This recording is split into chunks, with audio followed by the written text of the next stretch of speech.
प्रणाम।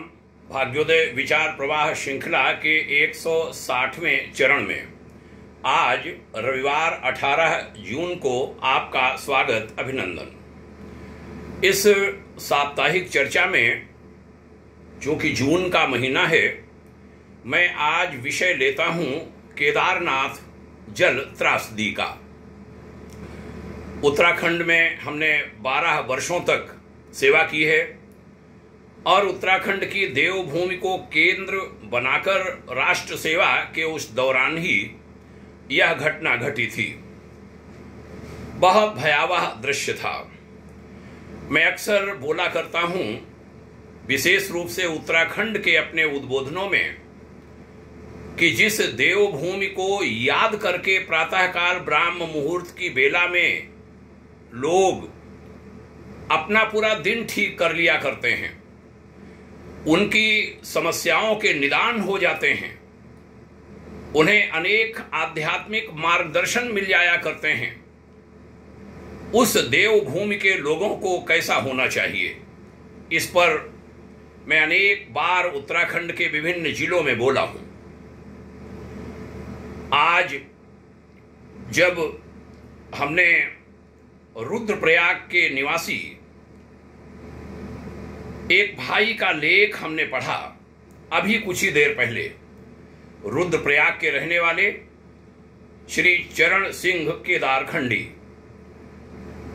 आज मैं विषय कुछ और लेने जा रहा था, लेकिन मेरा मन किया कि रविवासरीय चर्चा में आज मैं भाई केदारखंडी जी के द्वारा लिखी हुई कुछ पंक्तियों को उद्धृत करूं और उस केदारनाथ घटना पर चर्चा करूं। इस विषय को लेने का दूसरा कारण यह भी है, पुरोला उत्तरकाशी की घटनाओं ने हमें व्यथित किया है। इधर केदारनाथ यात्रा में यात्रियों के साथ मारपीट की कुछ घटनाओं ने हम सहित देश के अनेक लोगों को, खासकर सनातन समाज के लोगों को परेशान किया है। उसी समय लेख आता है भाई केदारखंडी जी का, हिमालय से। उन्होंने लिखा था, क्या हमने सच में भगवान शिव के संदेश को सुना? प्रश्नवाचक लगाया उन्होंने। कहा, आज के 10 साल पहले ठीक इसी समय पर केदारनाथ में जो हुआ वह मानवीय शब्दावली और समझ के लिए तब भी अबूझ था, अप्रत्याशित था और आज भी है। लगभग 10 मिनट में पूरा केदारनाथ शमशान हो गया। चारों ओर चीख पुकार, रेत के महलों की तरह दरकते खिसकते भवन, मंदाकिनी की मटमैली काया में समाते लोग, हर तरफ त्राहिमाम त्राहिमाम। ईश्वर की सर्वशक्तिमानता और मनुष्य की दैन्यता का करुण खंड काव्य बन गई थी उत्तराखंड की वह घटना, आज के 10 वर्ष पहले की। इस घटना के जिगर में एक विरोधाभास, एक विडंबना भी समाहित है, क्योंकि 2013 से पहले केदार घाटी के लोगों में एक लोकोक्ति प्रचलित थी, विपदा में बचने के लिए केदारनाथ जाएंगे। 2013 में लोक की इस समझ को भी ईश्वर ने मानो उलट दिया। केदारनाथ में फ्लैश फ्लड, सैलाब की भेंट चढ़े लोगों के अलावा भूख प्यास, प्रियजनों के वियोग से दम तोड़ने वालों, भय, मायूसी और बियाबान में तड़प तड़प कर दम तोड़ने वाले हजारों लोगों की कथाएं भी कम कारुणिक नहीं हैं। इस आपदा के अगले कुछ महीनों तक मैं सहज नहीं हो पाया, क्योंकि तीर्थ स्थल होने के कारण जहां पूरे देश प्रदेश को अपार मानवीय क्षति पहुंची थी, वहीं पूरी की पूरी केदार घाटी लगभग सुबकियों का गांव बन गई। आपदा का दूरदर्शन करना और उसे तपते अंगारों की तरह हथेलियों पर महसूस करने में जमीन आसमान का अंतर होता है।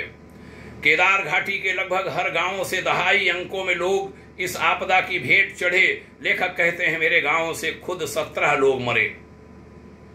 कुछ लोग बदहवासी स्थिति में 10-20 दिनों के बाद घर वापस लौटे।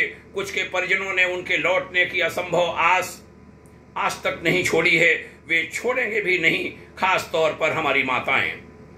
कुछ ब्याही बेटियों, जिनको ध्यानी कहा जाता है उत्तराखंड में, उन्होंने ससुराल और मायके पक्ष के सभी पुरुषों को खो दिया। कालीमठ चौमासी से लेकर तोशी त्रियुगी नारायण तक, रांसी गोंडार से लेकर बसुकेदार तक हर दिशा में मातम ही मातम, मायूसी ही मायूसी। इसके पिछले साल 2012 में 13 सितंबर को ऊखी मठ में बादल फटने से 72 लोगों की जान गई थी। तब किसी ने सोचा भी नहीं था कि आगामी वर्ष में इससे कई गुना प्रचंड महाविपत्ति इस घाटी का इंतजार कर रही है। यहां मैं एक निवेदन भी करूंगा। मैं उत्तराखंड में था, राज्य सरकार के एक बड़े अधिकारी ने, जो संवैधानिक पद पर थे, उन्होंने हमें ऋषिकेश में बताया था कि जिन 3 जिलों में सबसे ज्यादा आपदा आई थी, उन 3 जिलों में से एक जिले के जिलाधिकारी डीएम साहब ने फोन पर उन्हें वहां की त्रासदी की घटनाएं सुनाई थीं और जिलाधिकारी लगभग रो पड़े थे। उन्होंने कहा, काश मेरे कार्यकाल में ये घटना नहीं होती। जो वहां मौतें हुई उनकी संख्या पर नहीं जाना चाहिए, न जाने कितनी बड़ी संख्या में वहां मौतें हुई, खासकर उन 3 जिलों में। उन डीएम साहब ने अपने अकेले जिले के बारे में काफी कुछ बताया था, जो हमें उन साहब ने जानकारी दी थी। बहुत खराब स्थिति थी, जो हमने सुना जाना उससे अनेक गुना भयंकर, बहुत बड़ी त्रासदी। भाई केदार खंडी जी लिखते हैं, इस आपदा को राजनीति, विज्ञान, धर्म, लोक आस्था और अध्यात्म जगत से जुड़े लोगों ने अपने अपने ढंग से परिभाषित किया और उन सब के अपने अपने मत हैं, निष्कर्ष हैं। लेकिन जिस चीज पर लगभग एक मत हुआ जा सकता है वह यह है कि केदारनाथ सहित हिमालय के तीर्थ तपस्या, शांति और सबसे अधिक मुक्ति के धाम हैं। वैज्ञानिक और आध्यात्मिक दोनों दृष्टियों से इन तीर्थों का वातावरण बहुत संवेदनशील है। इन स्थानों पर सामान्य विचरण करने के भी अपने नियम हैं, कायदे हैं, मान्यताएं हैं और मर्यादाएं होती हैं। हम इन तीर्थों को अराजकता, अव्यवस्था, शोरगुल, बेतहाशा भीड़, मनोरंजन और सैर सपाटे के हॉट स्पॉट में नहीं बदल सकते, और बदलते हैं तो बिना शिकवा शिकायत के खुशी खुशी परिणाम झेलने के लिए भी हम तैयार रहें। तीर्थों में जाने के लिए आर्थिक स्थिति और समय की उपलब्धता से कहीं ज्यादा जरूरी है मानसिक तैयारी और तीर्थ की गरिमा के अनुसार आचरण करने का संकल्प। माफ कीजिए, लेकिन तीर्थों के प्रति श्रद्धा और पवित्रता से भरा इस प्रकार का संकल्प राजनीतिक व्यवस्था जागृत नहीं कर सकती। इसके लिए व्यापक रूप से समाज को, जनमानस को स्वयं ही अपने ऊपर काम करना होगा। राजनीतिक लोग समाज का ही आईना होते हैं। जैसा समाज होता है वैसे ही राजनीति होती है। उत्तराखंड भारत की धरती पर देवभूमि है। ये भारतवर्ष का भाल प्रांत है। भाल यानी मस्तक। एक ऐसी धरती जिसके गांव गांव में हर धार खाल में प्रकृति ने अजूबों की नेमतें छोड़ी हुई हैं, जिसका एक समृद्ध इतिहास, गौरवशाली भविष्य, परंपरा और संभावनापूर्ण भविष्य है। इस पहाड़ी राज्य का हर क्षेत्र धार्मिक, सामाजिक, ऐतिहासिक और सांस्कृतिक विविधता और संपन्नता का कोलाज है। हर जगह कुछ न कुछ खास है जिससे भारत और विश्व अनजान बना हुआ है। राजनीति इतनी कृपा भर कर दे कि इस धरोहर को सही तरह से देश दुनिया के सामने पेश कर दे, ताकि 4 धाम यात्रा पर उत्तराखंड, विशेष रूप से हमारा गढ़वाल मंडल की आर्थिक जीवन रेखा होने का दबाव कम हो सके। क्योंकि जब तक यह दबाव रहेगा तीर्थों की दशा दयनीय होती रहेगी। भले ही तीर्थों पर कारोबार करने वाले लोग कुछ समय के लिए मालामाल हो जाएं। वह कहते हैं, मेरी निजी राय यह है कि जब तक उत्तराखंड के लोग पानी से अधिक शराब का सेवन कर रहे हैं तब तक वे अपने आप को देवभूमि का निवासी न बताएं। यही बात हमने अपने संकेत में आरंभ में कही थी, इस वक्तृता के आरंभ में, कि जिस देवभूमि का स्मरण करने से मन शुद्ध हो उठता है, दिन सुंदर बन जाता है, लोगों के कष्ट कट जाते हैं, उस देवभूमि के लोगों को कैसा होना चाहिए, खान पान में, रहन सहन में, आचार विचार में। देवभूमि वास्तव में देवभूमि है।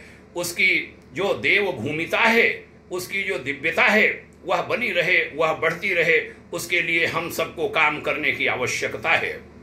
यहाँ पर एक बात मैं ये भी कहूँगा, हमने अभी कहा कि उत्तराखंड भारतवर्ष का भाल प्रांत है। भाल माने ये मस्तक, और मस्तक जब तक ठीक रहेगा तभी तक ये शरीर ठीक रहेगा। अगर भाल खराब हो गया, उत्तराखंड खराब हो गया, तो भारत रूपी ये जो शरीर है उस शरीर को सुरक्षित नहीं रखा जा सकेगा। इसलिए पूरे भारत के लोगों की जिम्मेदारी है कि वे उत्तराखंड के प्रति चिंता करें, जहां से हमको शुद्ध हवा मिलती है, जहां से हमको शुद्ध पर्यावरण मिलता है, उसकी फिक्र भारत के हर व्यक्ति को करनी चाहिए, क्योंकि भाल खराब हुआ तो शरीर फिर काम करेगा नहीं। और उत्तराखंड के लिए न जाने कितनी कितनी क्या क्या बातें इस समय हो रही हैं। उन सबको रोकने के लिए की जिम्मेदारी केवल उत्तराखंड के लोगों की नहीं है, बल्कि पूरे देश के लोगों की है। आइए हम सब इस दिशा में काम करें। अपने लेख नहीं, अपनी वार्ता का समापन करते हुए मैं अपने अनुजवत प्रिय मित्र श्री राजेंद्र बधाणी, जो उत्तरकाशी के निवासी हैं, इसी संबंध में आज हमारी उनसे बात हुई। उन्होंने कुछ शब्द कहे, मेरा मन है उनको मैं यहाँ उद्धृत करूं, कोट करूं। उन्होंने कहा कि असुरों के विरुद्ध हमारी देव शक्तियां ही हमारा कवच होनी थी, लेकिन अफसोस कि हम देवत्व से दूर होते चले गए। जहां ठहर कर, यानी उत्तराखंड के स्थलों की बात वह कर रहे हैं, जहां ठहर कर शक्तिपात जैसे दिव्य अनुभव होने थे, उन शक्ति स्थलों को हमने पिकनिक स्पॉट बना दिया है। चेतने को जरा सा भी तैयार नहीं हम। यह बात भारत के हर उस व्यक्ति के लिए है, ये शब्द बड़े महत्वपूर्ण हैं, हर उस भारतीय नागरिक के लिए, विशेष रूप से सनातनी समाज से जुड़े लोगों के लिए, जो चार धाम की यात्रा करने निकलते हैं, जिनका मन करता है कि हम वहां जाएं। वह यात्रा चाहे केदारनाथ धाम की हो, चाहे बद्रीनाथ धाम की हो, या गंगोत्री अथवा यमुनोत्री धाम की, सभी को सजग होना है। इन शब्दों से सजग हों और हम तीर्थ को तीर्थ बना रहने दें। भगवान शिव का कहते हैं तीसरा नेत्र होता है, तीसरी नेत्र की पलक थोड़ा सा भी हिलती है तो न जाने क्या होता है। वह हमने आज के 10 बरस पहले इसी महीने में देखा था। मैं परमार्थ निकेतन ऋषिकेश में था। गंगा जी का जो प्रवाह बहुत तेज आवाज के साथ होता था, वो भीतर तक कपा देता था। लगता है आश्रमों में गंगा जी प्रवेश कर जाएंगी। बहुत विशाल विकराल स्वरूप, बड़े बड़े पेड़, बड़े बड़े दरख्त ऐसे जा रहे थे बहते हुए, उसकी कल्पना नहीं की जा सकती। आइए हम सब शिक्षा लें और देवभूमि को देवभूमि ही रहने दें। उत्तराखंड को मजबूत बनाएं, भारतवर्ष को सुदृढ़ बनाएं और हर तरह से हम अपने इस ऋषि राष्ट्र को मजबूती प्रदान करें, जिसकी ओर बड़ी आशा भरी निगाहें पूरी दुनिया की लगी हुई हैं। पूरा विश्व हमसे शांति की अपेक्षा प्रतीक्षा कर रहा है और हमें उसके लिए बहुत कुछ करना होगा। भाइयों बहनों, भाग्योदय विचार प्रवाह श्रृंखला की इस कड़ी को आपने सुना, इसके लिए आभारी हूं, पुनः प्रणाम करता हूं। इन्हें जन जन तक पहुंचाने का प्रयास कीजिए, ऐसी वार्ताएं पहुंचनी चाहिए। आपको पुनः धन्यवाद कहता हूं। जय हिंद, जय उत्तराखंड, जय भारत, जय हिंद। ओम शांति।